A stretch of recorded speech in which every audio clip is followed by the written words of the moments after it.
नमस्कार, Skymet weather report में आपका स्वागत है। मौसम पूर्वानुमान के साथ मैं हूं देवेंद्र त्रिपाठी।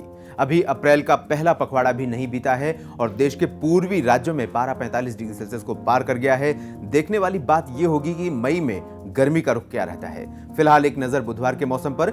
उत्तर भारत के पास आ रहा पश्चिमी विक्षोभ काफी ज्यादा उत्तर से निकल रहा है, जिसके चलते उत्तर भारत के पर्वतीय क्षेत्रों में कुछ स्थानों पर हल्की वर्षा होने की ही संभावना है। सप्ताह अंत से पहले कोई सक्रिय मौसमी सिस्टम आने के आसार फिलहाल नहीं है। दिल्ली सहित उत्तर भारत के मैदानी क्षेत्रों में सुबह सुहावनी होगी, लेकिन दिन गर्म बना रहेगा। हालांकि तेज उत्तर और उत्तर पश्चिमी हवाओं के प्रभाव से यहां पर तापमान में नियंत्रण बना रहेगा।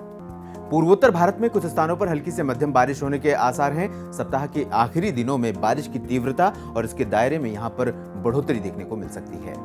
प्रायद्वीपीय भारत की बात करें तो यहां विंड डिस्कंटिन्यूटी काफी दिनों से बनी हुई है, जिसके चलते इस ट्रफ रेखा के आसपास के हिस्सों में छिटपुट वर्षा होने की संभावना है।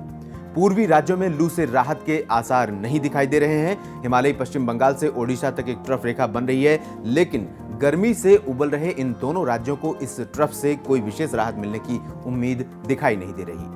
बिहार और झारखंड में भी कुछ स्थानों पर लू का प्रभाव बने रहने की संभावना है। विदर्भ, मराठवाड़ा और उत्तरी आंतरिक कर्नाटक में भी तापमान में बढ़ोतरी का सिलसिला शुरू होगा। तेलंगाना में भी तापमान बढ़ेगा, जिससे इन भागों में लू चलने की संभावना बन रही है।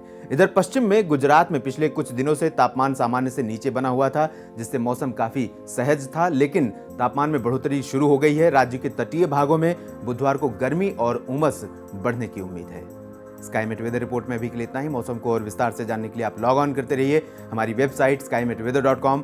मौसम से जुड़ी खबरों के लिए आप हमें फेसबुक और ट्विटर पर भी फॉलो कर सकते हैं। नमस्कार।